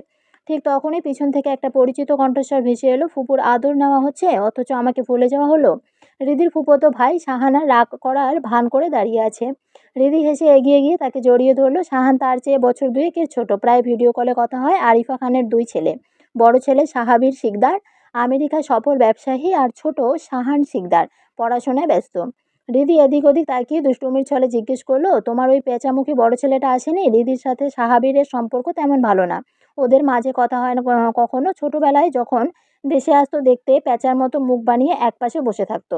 আরিফা খান একটু হেসে বলল, না রে, ওর নাকি এখন সময় নেই, কাজের চাপ বেশি। সবাই যখন আলাপচারিত ব্যস্ত তখন শারহান চৌধুরী আর শাহেদা চৌধুরী এসে যোগ দিলেন। হাসি মুখে কুশল বিনিময় করলেন। হৃদি সবাইকে নাস্তা দিয়ে হাসি মুখে শাহানের পাশে বসলো। ঠিক তখনই সদর দরজা দিয়ে প্রবেশ করলো সৌহার্দ্য। তার দৃষ্টি ঘরের কোণে সোফায় বসা হৃদির উপর স্থির হলো। ভ্রু কুঁচকে কিছুক্ষণ হৃদির দিকে তাকিয়ে থেকে সিঁড়ির দিকে উপরে উঠে যাওয়ার সময় ভারী গম্ভীর গলায় নির্দেশ দিয়ে বলল, you there better come to my room. কথাটা বলে কারো দিকে না তাকাতেই তিনি সোজা নিজের রুমের দিকে চলে গেল। এমনভাবে গেল নিচে এত মানুষ যেন তার চোখে লাগলোই না। সারহান চৌধুরী তো আশ্চর্য বনে ছেলের যাওয়ার দিকে তাকিয়ে রইল। আরিফা খান সোজা হয়ে বসে আছেন, কিন্তু তার চোয়াল শক্ত। সৌহার্দের ব্যবহারে তিনি প্রচণ্ড অস্বস্তিতে আছেন। ওনার নিজের বড় ছেলেটাও কম কথা বলে, গম্ভীর অস্বভাবের, কিন্তু বড়দের সামনে কখনো এমন অধ্যত্বতা দেখায় না। অন্তত ন্যূনতম আদব কায়দাটুকু তার জানা আছে। অথচ সৌহার্দের কাণ্ড দেখো। আরিফা খানের মনে হলো ছেলেটা আস্ত বেয়াদব। সারহান চৌধুরী গলা পরিষ্কার করে পরিস্থিতি অস্বস্তি কাটাতে চাইলেন। আরিফা খান এর দিকে তাকিয়ে মৃদু হেসে বললেন, আরিফা বোন, তুমি কিছু মনে করো না। সৌহার্দ্য আসলে খুব একটা কথা বলে না তো, তাই এমন মনে হচ্ছে। আরিফা খান এক চিলতে কৃত্রিম হাসি টেনে বললেন, না ভাইজান, সমস্যা নেই। সৌহার্দ্য হয়তো আমাদের চিনতে পারেনি। কত ছোটবেলায় শেষ দেখা হয়েছিল, আমি কিছু মনে করিনি। ওদিকে রিদি কিছুটা বিব্রত। সাহান তার কনুই দিয়ে রিদিকে আলতো খোঁচা দিয়ে ফিসফিস করে বলল, এটা তোর জামাই না? তোকে ওইভাবে দের ব্যাটারি বললো কেন? সাদা বিলাইটা। রিদি রেগে গজগজ করে সাহানের পিঠে একটা চাপড় দিয়ে মারল। বাজে নামে ডাকবি না একদম ওনাকে, বলেই সে দ্রুত একটা কফি বানিয়ে নিয়ে সৌহার্দের রুমের দিকে পা বাড়ালো। সৌহার্দ্য সোফায় দু পা ছড়িয়ে গায়ে এড়িয়ে বসে আছে, চোখ বন্ধ, পরনের কালো শার্টের উপর দুটো বোতাম খোলা। সামনে টেবিল জুড়ে ফাইলপত্র এলোমেলো হয়ে ছড়িয়ে আছে। রিদি কফির মগটা এগিয়ে দিয়ে খুব নিচু স্বরে ডেকে বলল, আপনার কফি। সৌহার্দ্য চোখ মেলে তাকালো। রিদির অপমস্তক একবার তীক্ষ্ণ দৃষ্টিতে জরিপ করে সে গম্ভীর স্বরে বলল, আমি কি কফি চেয়েছি? রিদি থমকে গেল। সৌহার্দ্যের কণ্ঠস্বরের কঠোরতা যেন বাতাসের তাপমাত্রা কমিয়ে দিয়েছে। সে আমতা আমতা করে বলল, না মানে বাইরে থেকে এলেন তাই ভাবলাম হয়তো খাবেন। সৌহার্দ্য এবার কোনো উত্তর দিল না। তার শান্ত মুখমণ্ডলে বিপরীত গলার স্বর হয়ে উঠল। হিমশীতল ঠান্ডা গলায় প্রশ্ন করলো, ওটা কে? রিদি সৌহার্দ্যের কথার ধরন বুঝলো না, কার কথা বলছে সে বুঝলো না। তবু বিরক্তি চেপে সে পাল্টা প্রশ্ন করলো, কার কথা বলছেন? সৌহার্দ্যের চোখ তখনও রিদির উপর স্থির। গলাটা স্বরটা এবার আরও নিচু করে রুক্ষ করে বলল, যার সাথে এতক্ষণ চিপকে ছিলে তার কথা বলছি। কে ওটা? হৃদের প্রচুর রাগ হলো। এতদিন অন্তত রাগের মাথায় হলো মানুষটা তুমি বলে সম্বোধন করতো, আজকে সোজা তুইতে নেমে এলো। এই লোকটা কি পুরোপুরি বেয়াদব? হৃদি রাগে গজগজ করে বলল, অসভ্য লোক। ওরা আমার ফুপু আর ফুপাতো ভাই। সৌহার্দ্য একটা তাচ্ছিল্যের হাসি হাসলো, দাঁতে দাঁত চেপে বলল, বাহ, এতদিন পর কোথা থেকে উদয় হলো ওরা? যখন 15 বছরের এক নাবালিকাকে একজন প্রাপ্তবয়স্ক ছেলে যখন বাধ্য হয়ে বিয়ে করতে হলো, তখন তোমার ওই ফুপু কোথায় ছিল? সৌহার্দ্যের কথাগুলো যেন তীরের মতো রিদির বুকে ভিতরে বিঁধে গেল। সৌহার্দ্যের প্রতিটা শব্দে মিশে থাকা আক্ষেপগুলো রিদিকে জানান দিল, এই বিয়েটা তার কাছে এখনো কেবলই একটা বোঝা। রিদির বুকের ভিতরটা কেমন হাহাকার হয়ে উঠল। যে মানুষটাকে সে নাবালিকা বয়স থেকে সে না দেখেই ভালোবেসে এসেছে, তার মুখে বিয়েটা নিয়ে সব সময় বিয়েটা মানা আক্ষেপ করা কেন রিদি মেনে নিতে পারল না। রিদি নিজের মনের অসহায়ত্বের উপর নিজেই হাসলো। চোখ বন্ধ করে ভাঙা গলায় বলল, এখন না হয় সেটা শুধরে নিন। আপনি চাইলে আমাকে ডিভোর্স দিতে পারেন, আমার কোনো আপত্তি নেই। সৌহার্দ্য হৃদের মুখে ডিভোর্স শব্দটা শুনে খুব শান্ত দৃষ্টিতে একবার তাকালো। তারপর ধীর অথচ ভারী গলায় প্রশ্ন করলে, ডিভোর্স চাচ্ছ? হৃদির কণ্ঠে কোনো শব্দ নেই। সে নিচে তাকিয়ে আছে, যেন দম আটকে আছে তার। সৌহার্দ্য কিছুক্ষণ নিস্তব্ধ থেকে হৃদির প্রতীকের দিকে তাকিয়ে রইল। তারপর ভীষণ গম্ভীর স্বরে কেবল বলল, okay, you will get in on time. সৌহার্দ্যের কণ্ঠে কোনো বাড়তি সুর নেই, নেই কোনো সংশয়, আছে কেবল এক জমাট বাঁধা বরফ শীতল নিশ্চয়তা। হৃদির মনে হলো ওর বুকের ভিতরটা কেউ যেন ধারালো কোনো ছুরি দিয়ে নিপুণ দক্ষতায় চিরে দিল। সে মুক্তির আশায় সে নিজেও সেই শব্দগুলো উচ্চারণ করেছিল, আর সেই শব্দগুলোই তার গলায় কাটা হয়ে বিচ্ছে। অবরুদ্ধ এক দীর্ঘশ্বাস কোনো মতে বুকের গভীরে চেপে রেখে হৃদি ক্ষীণ স্বরে বলল, ঠিক আছে, ঠিক আছে। কথাটা কান পর্যন্ত পৌঁছাতেই সৌহার্দ্যের চোয়াল শক্ত হয়ে উঠল। মুহূর্তের ব্যবধানে যে নিয়ন্ত্রণ হারালো তার ধৈর্য। রাগে উন্মত্ত হয়ে টেবিলের উপর রাখা ফুলদানিটি সে আছড়ে মারল দেওয়ালের গায়ে। কাঁচ ভাঙার তীব্র শব্দে ঘরটা কেঁপে উঠল। ভয়ে হৃদি এক পা পিছিয়ে গেল, কিন্তু তার দৃষ্টি আটকে থাকলো সৌহার্দ্যের উপর। সৌহার্দ্যের মুখমণ্ডল রাগে আর অপমানে লালচে হয়ে উঠেছে। জ্বলন্ত চোখজোড়া থেকে যেন আগুনের ফুলকি ছিটে বেড়াচ্ছে। হৃদির দিকে তাকিয়ে বজ্রকঠিন স্বরে গর্জে উঠে বললেন, get out from my room. এখনই বেরিয়ে যাও আমার চোখের সামনে থেকে। আবারও যদি তোমাকে আমার সামনে দেখি, তবে ফল তোমার জন্য মোটেও ভালো হবে না। কথাটা বলে উত্তপ্ত আগ্নেয়গিরির মতো দ্রুত পায়ে সে নিজের ঘর থেকে বেরিয়ে গেল। পিছনে পড়ে রইল ভাঙ্গা কাচের টুকরো আর একরাশ দম বন্ধ করা স্তব্ধতা। এতক্ষণ ভয়ে স্থবির হয়ে থাকা হৃদির ভিতরটা এখন তীব্র অভিমানে আর রাগে টকবক করে ফুটছে। সে মনে মনে বিড়বিড় করে বলল, তোর মতো অসভ্য ডাক্তারের সামনে পড়ার ইচ্ছে আমার নাই। বেয়াদব লোক, যাতে মাতাল তালে ঠিক, নিজে বলছে তাতে সমস্যা নেই, আমি বলাতে জ্বলে যাচ্ছে। নিজের উপর রাগ আর বিরক্তিতে গুমড়ে না থেকে সে দ্রুত রুমটা পরিষ্কার করে নিচে নেমে গেল। সাথী বাচ্চাদের নিয়ে আজ ডাক্তারের কাছে গিয়েছে। এদিকে ফুপুদের তো আরও অভুক্ত রাখা যায় না। আরিফা খান যদিও চলে যেতে চেয়েছিলেন, কিন্তু রিদির অশেষ অনুরোধে ডিনার শেষ করে যেতে তিনি ডিনার টাইম পর্যন্ত রয়ে গেল। রিমা চৌধুরী অবশ্য আজ সকালে বোনের সাথে তার বাড়ি গিয়েছেন। দিন দুয়েকের আগে ফেরার সম্ভাবনা নেই। রাতে ডিনার শেষে রিদির ফুপুরা বিদায় নিল। ঘর জুড়ে নেমে এলো এক নিস্তব্ধতা। রিদি ড্রয়িং রুমে একা বসে আছে। আরবান ফোন জানিয়েছে সৌহার্দের হাসপাতালে একটা বড় ঝামেলা চলছে। কোনো এক নার্সের ভুল ইঞ্জেকশনের কারণে এক রোগীর অবস্থা সংকটপন্ন, যা সামলাতে হিমশিম খাচ্ছে সৌহার্দ্য। কখন ফিরবে তার কোনো ঠিক নেই। ঘড়ির কাঁটা প্রায় রাত ১টা ছুঁই ছুঁই। ক্লান্ত শরীর নিয়ে রিদি আর বসে থাকতে পারল না। ঘুমোতে যাওয়ার আগে আমেনা খালাকে কড়া করে বলে গিয়ে গেল, সৌহার্দ্য ফিরলেই যেন তাকে ডেকে তোলা হয়। মানুষটা এত ধকল সামলে ফেরার পর যদি না খেয়ে ঘুমিয়ে পড়ে, এই চিন্তায় ঠিকভাবে ঘুমটাও হলো না। রিদির আজ সকালটা শুরু হয়েছে একরাশ অস্বস্তি নিয়ে। আরবান গতকাল রাতে হাসপাতালের যে ঝামেলাগুলোর কথা বলেছিল, তা শোনার পর থেকেই মনের ভিতরে এক অজানা ভয় বাসা বেঁধেছে। নাস্তার টেবিলে সবাই উপস্থিত। রিদি খুব যত্নের সাথে সবাইকে খাবার পরিবেশন করছে। সাথী পাশে বসে 2 বাচ্চার জ্বর নিয়ে হিমশিম খাচ্ছে। গতকাল রাত থেকেই মেয়ে দুটোর শরীর বেশ গরম। সবার মধ্যে এক ধরনের চাপা উদ্বেগ কাজ করছিল। ঠিক সেই মুহূর্তে সদর দরজা ঠেলে ভিতরে এলো সৌহার্দ্য। তার সাথে সুজন। সৌহার্দ্যের অবয়বে দেখে ঘরের বাতাস যেন মুহূর্তের জন্য থমকে গেল। তার মাথায় সাদা ব্যান্ডেজ জড়ানো, যা তাজা রক্তের দাগ লালচে হয়ে আছে। ডান হাতটা কাঁধের সাথে ঝোলানো, যেন কোনো এক বড় দুর্ঘটনার নীরব সাক্ষী।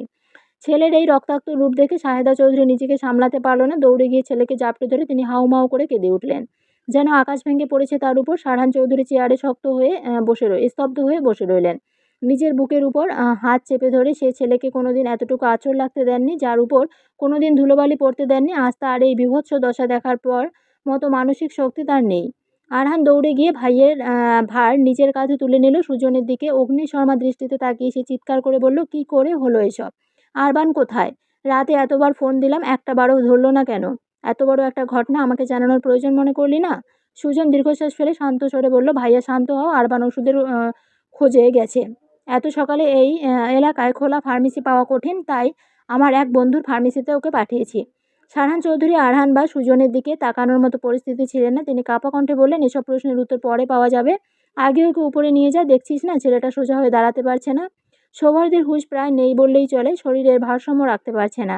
বারবার এদিকে হেলে যাচ্ছে। তার চোখ দুটো যেন কোনো এক অতল গহরে তলিয়ে যাচ্ছে। তন্দ্রাচ্ছন্ন সেই চোখের পাতাগুলো বারবার বুজে আসছে। হৃদি স্তব্ধ হয়ে দাঁড়িয়ে রইল। তার কণ্ঠনালীতে যেন এক দলা হিমশীতল শূন্যতা, দলা পাখি আটকে আছে। সমস্ত ভাষা, সমস্ত আবেগ এক নিমেষে বিলীন হয়ে গেছে। শরীরটা ধীরে ধীরে পাথরের মতো ঠান্ডা হয়ে আসছে তার। মনের গহীনে এক তীব্র আর্তনাদ। ছুটে গিয়ে লোকটাকে বুকের ভিতর জাপটে ধরার প্রবল এক বাসনা দানা বাঁধছে। কিন্তু সেই লোকটাই তো সেই আকাশ চুম্বী দূরত্ব তৈরি করে রেখেছে, যে সীমানা ডিঙ্গানোর অনুমতি তার নেই। হৃদির এই নীরবতাকে চিরে সুজনের কণ্ঠ ভেসে এলো, কিছুটা ব্যস্ততা আর অনেকখানি নির্লিপ্ততায়।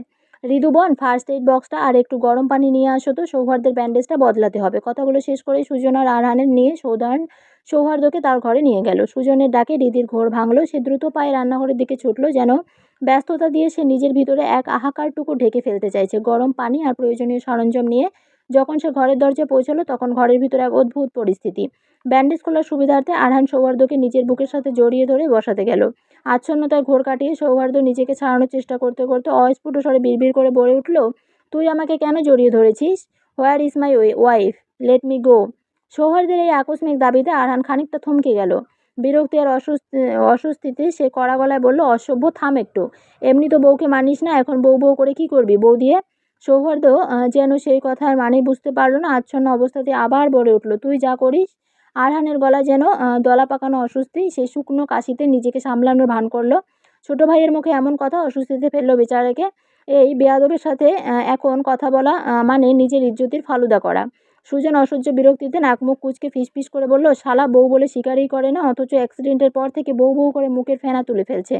কি যে জ্বালান জ্বালিয়েছে আমাকে আর আরবানকে। কথাগুলো বলতে বলতেই সুজন ব্যান্ডেজ খোলার কাজে মন দিল। ঘরের দরজায় দাঁড়িয়ে সবটা শুনে হৃদির লজ্জা যেন আর ধরছিল না। গাল দুটো লাল হয়ে উঠল তার। মানুষটা এমন বেহায়া যে এই শারীরিক অবস্থাতেও এমন অসভ্য কথা কীভাবে বলতে পারে। সে লজ্জা আপ্রাণ চেপে কোনো মতে পানি আর ফার্স্ট এইড বক্সটা সুজনের দিকে বাড়িয়ে দিল। সুজন পেশাদার হাতে মাথার ব্যান্ডেজ ঠিকঠাক করে একটা ঘুমের ইঞ্জেকশন পুশ করে দিল সৌহার্দ্যকে। এরপর পরম যত্নে তাকে বালিশের উপর এলিয়ে দিল, যাতে ক্ষতের উপর কোনো চাপ না লাগে। হৃদির দিকে তাকিয়ে শান্ত গলায় বলল, হৃদু, কোনো সমস্যা হলে আমাকে বা আরবানকে ফোন দিও। ইঞ্জেকশনের প্রভাবে কয়েক ঘন্টা টানা ঘুমাবে, তাই চিন্তার কিছু নেই। ঘুম ভাঙলে হয়তো নিজের চাহিদার কথা নিজেই বলতে পারবে। তবে খেয়াল রাখিও, জ্বর আসতে পারে। আরবান আসলেও ওষুধগুলো নিয়ম বুঝেই নিও। কথাগুলো বলে আরহানের কে নিয়ে সুজন বেরিয়ে গেল ঘর থেকে। হৃদি অপলক তাকিয়ে রইল অচেতন সৌহার্দ্যর সেই নিথর চেহারার দিকে। সুজন আর আরহান ঘর থেকে বেরিয়ে যেতে শাহেদা চৌধুরী ভারী পায়ে এগিয়ে এলেন ছেলের শিহরে। অপলক তাকিয়ে রইলেন প্রিয় সন্তানের ফ্যাকাশে মুখটার দিকে। শাহরান চৌধুরীও পাশে এসে দাঁড়ালেন, কিন্তু ছেলের এই বিধ্বস্ত রূপ দেখে তিনি বেশিক্ষণ স্থির থাকতে পারলেন না। হৃদির দিকে তাকিয়ে আলতো করে তাকে দেখার দায়িত্ব দিয়ে তিনি বেরিয়ে গেলেন। তার ছলছল চোখ দুটো তখন যেন বহু কষ্টের আড়ালে থাকা এক সমুদ্র অশ্রু আটকে রাখার ব্যর্থ চেষ্টা করছিল। হৃদি আর স্থির থাকতে পারল না। দ্রুত এগিয়ে গিয়ে শাহেদা চৌধুরীকে দু হাতে জড়িয়ে ধরল সে। গলায় কান্নার রেশ নিয়ে মিনতি করে বলল, আম্মু প্লিজ এভাবে কাঁদবেন না। আপনি অসুস্থ হয়ে পড়বেন, উনি ঠিক সুস্থ হয়ে উঠবে। আমি ওনার পাশে আছি, আপনি বরং ঘরে গিয়ে একটু বিশ্রাম নেন, আমি ওনাকে দেখছি। ছেলের মাথায় আর কপালে শেষবার আদরের হাত বুলিয়ে শাহেদা চৌধুরী চোখের পানি মুছে ধীর পায়ে ঘর থেকে বেরিয়ে গেলেন।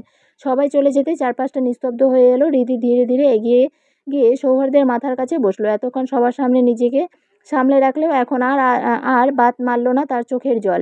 গাল বেয়ে গড়িয়ে পড়া সেই উষ্ণ জলবিন্দুগুলি টুপ করে ঝরে পড়ল বিছানার চাদরে। বুকের ভিতরটা তীব্র অভিমানে আর যন্ত্রণায় পুড়ে যাচ্ছে হৃদির। অচেতন সৌহার্দের শান্ত মুখের দিকে তাকিয়ে হৃদির পড়ে গেল সেই নিষ্ঠুর মুহূর্তগুলো। মানুষটা কত সহজে ডিভোর্স দিতে রাজি হয়ে গিয়েছিল, অথচ এই মানুষটাকে সে নিজের জীবনের চেয়েও বেশি ভালোবাসে। কতটা অবহেলা আর ঘৃণা জমে থাকলে মানুষ এতটা নির্দয় হতে পারে। হৃদি একটা দীর্ঘশ্বাস ফেললো। আলতো করে সৌহার্দের কপালে ছড়িয়ে থাকা এলোমেলো চুলগুলো গুছিয়ে দিতে শুরু করলো সে। জীবনের প্রথমবার সৌহার্দের এত কাছে আসার সুযোগ পেল হৃদি, অথচ সেই ভাগ্যটা এলো এমন এক দুঃসময়ে যখন সে মানুষটাই হুঁশহীন। সকাল গড়িয়ে বিকেল নামলো। বাড়ির বাকি সবাইকে দুপুরের খাবার খাইয়ে সব কাজ গুছিয়ে হৃদি যখন সৌহার্দের রুমে ফিরল, তখনও চারপাশটা অদ্ভুত নিস্তব্ধতায় মোড়ানো। ঘরে গিয়ে দেখলো সৌহার্দ্য ঠিক একইভাবে শুয়ে আছে, কোনো নড়াচড়া নেই। বিকেলের ম্লান আলোয় তার নিথর মুখটা থেকে হৃদির বুকের ভিতরটা ছ্যাঁত করে উঠল। ভয়ে হাত পা ঠান্ডা হয়ে এলো তার। কোনো অশুভ আশঙ্কায় হৃদি দ্রুত শয্যার পাশে গিয়ে বসলো। কাঁপা কাঁপা হাতে সৌহার্দের বুকের উপর মাথা রাখলো সে। হৃদস্পন্দনের শব্দ শোনার আশায়। ধুকপুকের আওয়াজটা শোনা যাচ্ছে ঠিকই, কিন্তু দীর্ঘশ্বাসগুলো বড্ড বেশি ক্ষীণ মনে হচ্ছে। নিজেকে আর সামলাতে না পেরে কাঁপতে থাকা আঙ্গুলের ফোনটা তুলে আরবানকে কল করলো হৃদি। ওপাশ থেকে রিসিভ হতে উদ্বিগ্ন গলা ধরে এলো তার। রুদ্ধশ্বাসে বলে উঠল, ভাইয়া উনি এখনো উঠছে না কেন? নিঃশ্বাসগুলো এত আস্তে কেন নিচ্ছে? আমার খুব ভয় করছে ভাইয়া। ওপাশে আরবান শান্ত গলায় হৃদির অস্থিরতা অনুভব করতে পারলো। সে ধীরে শিস্তির স্বরে বোনকে আশ্বস্ত করে বলল, রিল্যাক্স হৃদু, তুই শান্ত হ। ব্রোকে যে ঘুমের ইঞ্জেকশন দেওয়া হয়েছে তা বেশ শক্তিশালী। ওষুধের ঘোর কাটতে একটু সময় লাগবে, ঘন্টা দুয়েকের মধ্যেই ও জেগে উঠবে। একদম টেনশন করিস না, আমি ডিউটি শেষ করে একটু পরে আসছি। আরবানের আশ্বাসে হৃদি কিছুটা ধাতস্থ হলো। সে ফোনটা রেখে আবার সৌহার্দের শিয়রে বসলো। বিকেলের বিষণ্ণ আলোয় ঘুমন্ত সৌহার্দের চিবুকের কাছে হাত নিয়ে গিয়ে সে নিস্তব্ধ অপেক্ষায় প্রহর গুনতে লাগলো। রাত তখন প্রায় 8টা। ঘরের নিস্তব্ধতা ভেঙে সৌহার্দের ভাঙা ভাঙা ঘুমের ঘোর কাটলো। চোখ মেললেই মাথার ভিতরটা চক্কর দিয়ে উঠলো। শরীরের যন্ত্রণায় কাঁকিয়ে উঠল সে। বুকের উপর কেমন ভারী একটা অনুভূতি। নিচের দিকে তাকাতেই তার দৃষ্টি আটকে গেল। হৃদি তার বুকের কাছে মুখ গুজে গুটিসুটি মেরে ঘুমিয়ে আছে। সৌহার্দ্য পলকহীন দৃষ্টিতে কিছুক্ষণ হৃদির শান্ত মুখটার দিকে তাকিয়ে রইল।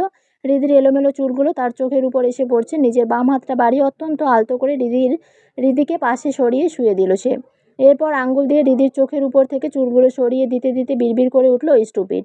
রোগীর সেবা করতে এসে নিজেই ঘুমিয়ে পড়েছে বলেই একটু ঝুঁকে হৃদির মুখের খুব কাছে চলে এলো সৌহার্দ্য। নিজের অগোচরেই ঘোর লাগা আবেশে সে হৃদির কপালে আলতো করে একটা চুমু খেলো। পরক্ষণে নিজের এই আচরণের উপর প্রচণ্ড বিরক্ত এলো তার। নিজেকে সামলে নিতেই সে সরে আসার চেষ্টা করলো। ঠিক তখনই হৃদির চোখের পাতা কেঁপে উঠল। হৃদি তন্দ্রাচ্ছন্ন চোখে তাকাতেই সৌহার্দ্য যেন পাথরের মতো জমে গেল। হঠাৎ করে পরিস্থিতির পরিবর্তন ঘটল। গলার স্বর খাকাইয়ে দিয়ে ঠিক করে নিল সে। মুখ ফুটিয়ে তুলল কৃত্রিম বিরক্তি। কঠিন গলায় বলল, ইউ দের ব্যাটারি, আমার রুমে কি করছো? Get out from my room. হঠাৎ এমন ধমক খেয়ে হৃদি বুক থেকে হাত নামিয়ে ভরকে উঠে বসলো। রাগে ভয়ে বুকে থুতু করতে করতে বলল, অসভ্য ডাক্তার একটা, আরেকটু হলে তো হার্ট অ্যাটাক করে মরেই ফেলতাম। এমন করে চেঁচানোর কি হলো? হৃদি নিজেই বুঝতে পারলো না কখন সে সৌহার্দের পাশে বসে থাকতে থাকতে ঘুমিয়ে পড়েছিল। সৌহার্দ্য দাঁতে দাঁত চেপে বলল, আমার রুমে আসার পারমিশন দিল কে তোমাকে?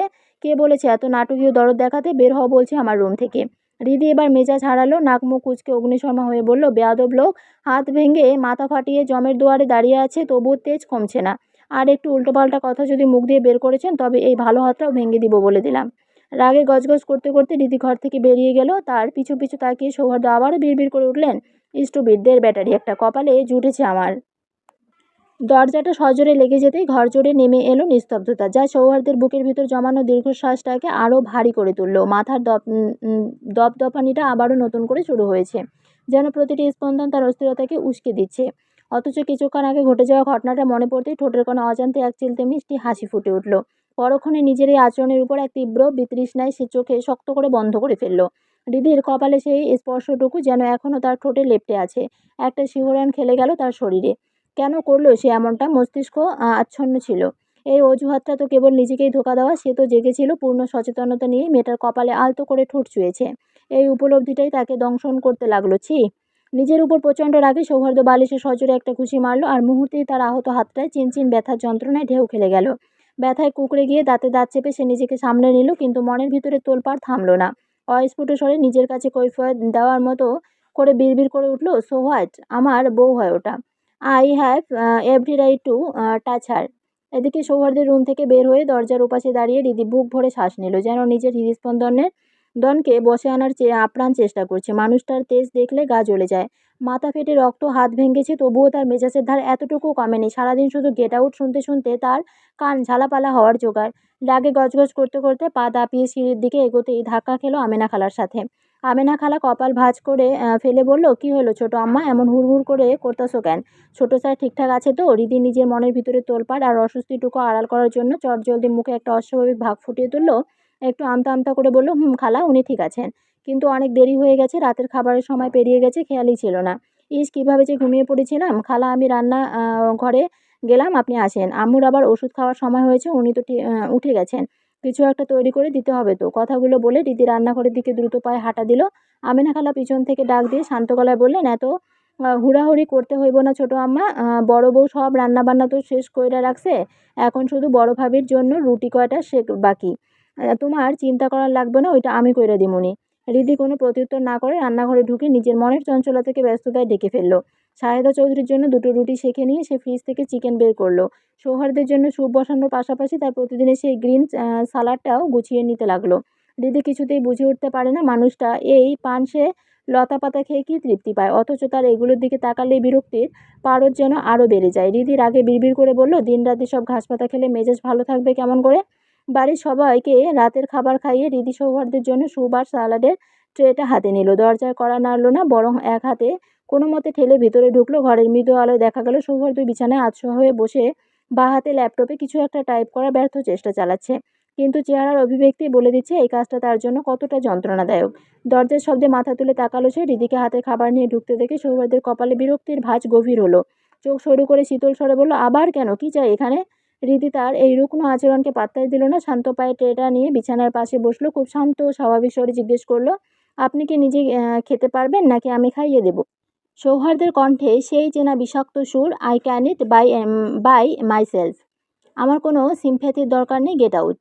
কথাটা বলেই সে বাঁ হাত দিয়ে চামচ তুলে খেতে খাবারগুলো মুখে তোলার চেষ্টা করলো, কিন্তু হাতের ব্যথায় এবং অসাবধানতায় বারবার ব্যর্থ হতে লাগলো। হৃদি কিছুক্ষণ স্তব্ধ হয়ে বসে থাকলো। তার ভিতরে রাগ আর অভিমান মিলেমিশে একাকার হয়ে যাচ্ছে। অপমানিত বোধ করে সে যখন উঠে দাঁড়াবে, ঘর থেকে বেরিয়ে যাবে, ঠিক তখনই সৌহার্দ্যের গমগমে কণ্ঠস্বর তাকে থামিয়ে দিল। ইউ দের ব্যাটারি, খাইয়ে দাও, but beware, don't let your hand touch me. কথাটা এমনভাবে বলল যেন হৃদির হাতে খাবার খাওয়াটা তার কাছে বড় কোনো বিড়ম্বনা, যেন সে বাধ্য হয়ে নিরুপায় হয়েই তার সাহায্য নিচ্ছে। তার এই দম্ভ আর কৃত্রিম কাঠিন্যের আড়ালে সে অসহায়টুকু লুকিয়েছিল। তার হৃদির নজর এড়োলো না। সৌহার্দ্য এমন একটা ভাব করলো যেন সে খুব অনিচ্ছুক। সৌহার্দ্যের এমন উদ্ভট আচরণে হৃদির ভিতরটা রাগে রিরি করে উঠল। বুকের ভিতর চিনচিন করে অনুভব করলো এই যন্ত্রণা হয়তো কাউকে বোঝানো সম্ভব না। দাঁতে দাঁত চেপে সে ফোঁস করে বলে উঠল, অসভ্য অহংকারী লোক। নিজের খাওয়া নিজে খাওয়ার ক্ষমতা যখন নেই, তখন এমন নাটক করার মানে হয় না। আমি এখন পারবো না আপনাকে খাইয়ে দিতে। হৃদির আগে গজগজ করতে করতে ট্রেনে চলে যেতে উদ্যত হলো। ঠিক তখনই সৌহার্দ্য কোনো বাড়তি কথা না বলে নিষ্প্রিয় স্বরে শুধু বললেন, ওকে দেন, ওসব নিয়ে যাও। বলেই সে একপাশে ফিরে শুয়ে পড়ার চেষ্টা করলো। হৃদি বুঝলো এই বেয়াদব লোকের সাথে জেদ দেখিয়েও সুবিধা করতে পারবে না। মুহূর্তের মধ্যে রাগ আর অভিমান বিসর্জন দিয়ে সে দীর্ঘশ্বাস ফেলে আবার ট্রেটা নামিয়ে রাখলো। সৌহার্দ্যের সামনে বসে কাঁপা কাঁপা হাতে চামচটা তুলে নিল সে। জীবনে এই প্রথমবার কাউকে নিজে হাতে খাইয়ে দিচ্ছে, তাও আবার নিজের স্বামী। এক অদ্ভুত অনুভূতি, উত্তেজনা আর সংকোচন এক মিশ্র দলা তার বুকের ভিতরটা দুমড়ে মুচড়ে দিয়ে গেল। এক গভীর অস্থিরতার মাঝেও এক অদ্ভুত মমতায় সে সৌহার্দ্যের ঠোঁটের কাছে স্যুপ নিয়ে গেল, পরম যত্নে খাইয়ে দিল। খাওয়া শেষ হতেই না হতে সৌহার্দ্য আগের মতো সেই বিরক্তির সুর টেনে বলল, হয়েছে, এবার গেট লস্ট। হৃদির মনের গহীনে জমে থাকা ক্ষোভ যেন বাঁধন ছিঁড়ে বেরিয়ে এলো। তীর কণ্ঠে আগুনের মতো জ্বলে ওঠা চোখে সে সৌহার্দ্যের দিকে তাকিয়ে বলল, আপনার মতো অকৃতজ্ঞ, ইতর আর ছোট লোক আমি জীবনেও দেখিনি, অসভ্য লোক। কথাগুলো ছুড়ে দিয়ে সে দপদপ করে ঘর থেকে বেরিয়ে গেল। সৌহার্দ্য কোনো প্রত্যুত্তর করলো না, কেবল স্ত্রীর নির্লিপ্ত দৃষ্টি নিয়ে নিয়ে সে দিদির চলে যাওয়ার পথের দিকে তাকিয়ে রইল। কিছুক্ষণ পর সে নিজে নিজে বিড়বিড় করে বললেন, attachment is a dangerous thing. Once you get trapped in its bond you begin to lose your self.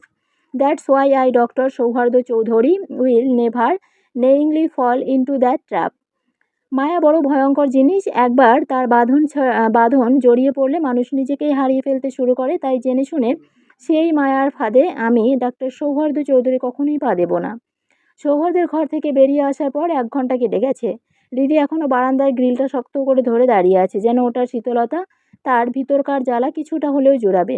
কিন্তু না, সৌহার্দ্যের বিষাক্ত কথাগুলো যেন এক একটা ধারালো কাঁটা হয়ে তার ক্ষতবিক্ষত হৃদয়ে বিঁধে আছে। সেই কাঁটার উপর যেন কেউ দলা পাকানো লবণ ছিটিয়ে দিচ্ছে। প্রতিটা মুহূর্তে রিদি সেই অসহ্য যন্ত্রণা টের পাচ্ছে। রিদি আকাশের চাঁদটার নিঃশব্দে তাকিয়ে বিড়বিড় করে বলল, আপনার প্রতিটা কথাই কেন এত কষ্ট দেয় সৌহার্দ্য?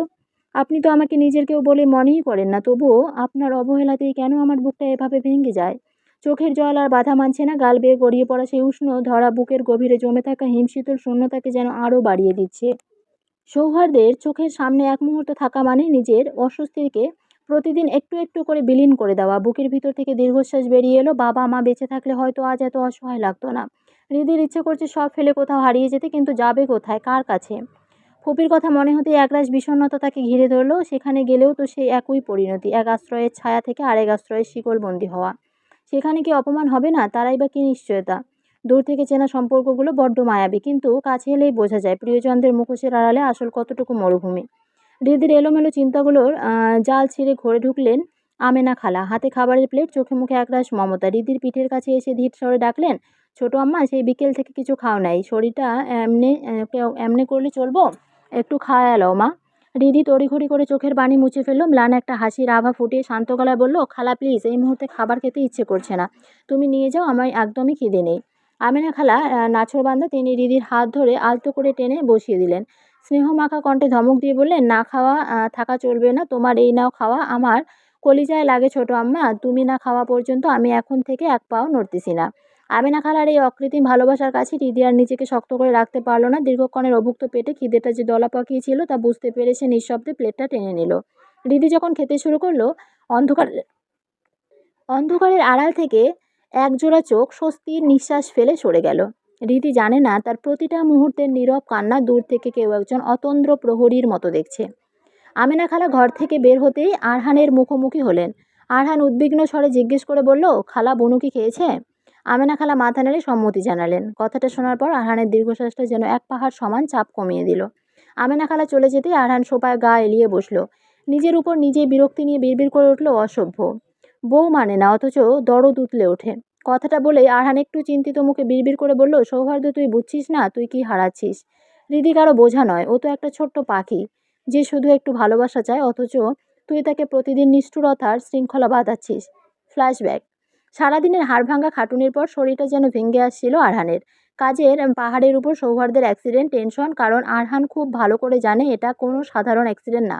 তার ভাইয়ের কাজকর্ম, তার নক্ষত্রপর্ণে সব মিলিয়ে দম ফেলার মতো এক মুহূর্ত জোটেনি আজ। তার উপর তার বাচ্চাদের ফেপু তো আছেই। সব সামলে ক্লান্ত শরীরটা যখন বিছানায় এলিয়ে দিল, তখন চোখের পাতাগুলো ঘুমে ভারী হয়ে আসে। ঠিক সেই মুহূর্তেই ফোনটা বেজে উঠল। বিরক্তিতে ভুরু কুঁচকে ফোনের স্ক্রিনের দিকে তাকাতেই দেখল সৌহার্দ্যের নাম। একটু টেনশন নিয়ে দ্রুত ফোনটা রিসিভ করে কানে লাগাতেই অপর প্রান্ত থেকে সৌহার্দ্যের সেই গমগমে আর কর্তৃত্বপূর্ণ কণ্ঠস্বর ভেসে এলো, ওটাকে খাইয়ে আয়। আরান তখন তন্দ্রাচ্ছন্ন, ঘোর ভাঙেনি ঠিকমতো। সৌহার্দ্যের ওই হঠকারী নির্দেশে সে মুহূর্তের জন্য স্তব্ধ হয়ে এলো। ঘুম জড়ানো কণ্ঠে ধীর স্থিরভাবে সে জানতে চাইল, ওটা কে? তুই কার কথা বলছিস ভাই? আরহানের এই প্রশ্নটা যেন আগুনের উপর ঘি ঢাললো। সৌহার্দ্যের গলায় উপচে পড়লো তীব্র বিরক্তি নিয়ে দাঁতে দাঁত চেপে চিবিয়ে চিবিয়ে বলল, যাকে সারাদিন বন বন করে হেদিয়ে মরিস, ওই স্টুপিড দেড়বেটাইটার কথা বলছি। কথাটা বলে সৌহার্দ্য আর এক মুহূর্ত অপেক্ষা না করে ফোনটা ঠাস করে দিল। ফোনের উপাস থেকে টুটুট শব্দের রেশ। আর এপাশে স্তব্ধ হয়ে বসে আছে আরহান। আরহান বিড়বিড় করে বলল, চৌধুরী বাড়ির বেয়াদব। রাত তখন 1টার কাছাকাছি।